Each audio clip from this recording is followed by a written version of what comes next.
नमस्कार। आज हम नजर डाल रहे हैं मुंगेर जिले की कुछ हाल की खबरों पर। ये 8 जुलाई 2025 की बात है और जो स्रोत हमारे पास हैं वो दिखाते हैं कि उस दिन काफी कुछ हुआ। हाँ, मतलब एक ही दिन में कई तरह की चीजें। सही।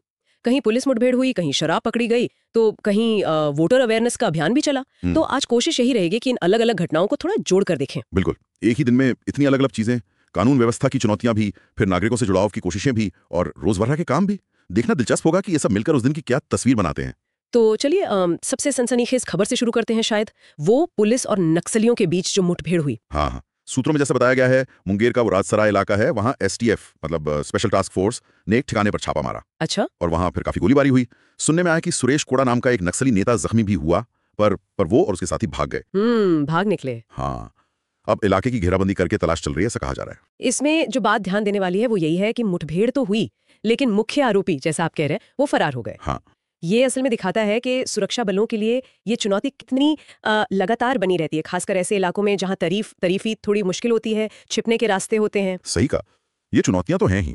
अच्छा, अब दूसरी घटना पर आते हैं, वो भी कानून व्यवस्था से ही जुड़ी है। शराब की बड़ी खेप पकड़ी गई। अच्छा, उसी दिन? हाँ, उसी 8 जुलाई को मुंगेर पुलिस ने कंटेनर रोका। ये झारखंड से आ रहा था। ओके। और उसमें मतलब काफी ज्यादा मात्रा में शराब ले जाई जा रही थी। अब बिहार में तो शराबबंदी है, तो ये अपने आप में एक बड़ी बात है। हाँ, ये इस तरह की जो बरामदगी है वो अक्सर सीमा वाले जिलों में देखने को मिलती ही है।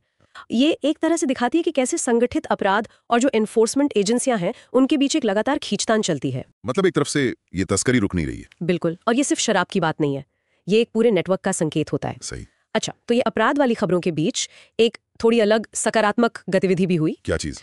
वो मतदाता जागरूकता अभियान का शुभारंभ हुआ। जिलाधिकारी ने मतलब डीएम ने एक खास अवेयरनेस वाली गाड़ी को हरी झंडी दिखाई। अच्छा। ये थोड़ा दिलचस्प है कि एक तरफ अपराध रोकने की कोशिशें हैं, दूसरी तरफ लोगों को उनके नागरिक कर्तव्यों के लिए जागरूक किया जा रहा है। निश्चित रूप से ये दिखाता है कि प्रशासन को एक साथ कई मोर्चों पर काम करना पड़ता है। मतलब लॉ एंड ऑर्डर भी देखना है और जो लोकतांत्रिक प्रक्रियाएं हैं उनमें लोगों की भागीदारी भी बढ़ानी है। हाँ, दोनों ही जरूरी हैं एक ठीक ठाक समाज के लिए। पर हाँ, ये सवाल जरूर उठता है कि ऐसे अभियान कितने असरदार होते हैं जमीन पर। बिल्कुल, ये सोचने वाली बात है। अच्छा, इन मुख्य घटनाओं के अलावा जैसा कि स्रोतों में पता चलता है, उस दिन मुंगेर में और भी छोटी मोटी चीजें हुई। जैसे मुंगेर यूनिवर्सिटी में बीसीए, बीबीए और बायोटेक एग्जाम शुरू हुए। फिर एक 90 दिनों का कोई मध्यस्थता अभियान लॉन्च हुआ। ओके। 5 से 8 जुलाई तक कोई मशाल जुलूस भी चल रहा था, वो खत्म हुआ होगा। और हाँ, नशे वाली चीजें, स्मैक और गांजा, इसके साथ 3 लोग पकड़े भी गए। तो मतलब काफी व्यस्त दिन था एक तरह से। हाँ, ये जो छोटी छोटी घटनाएं होती हैं ना, ये उस दिन की तस्वीर को पूरा करती हैं। ये दिखाती हैं कि बड़ी खबरों के पीछे भी जो सामान्य जीवन है या दूसरी प्रशासनिक और सामाजिक गतिविधियां वो चलती रहती हैं।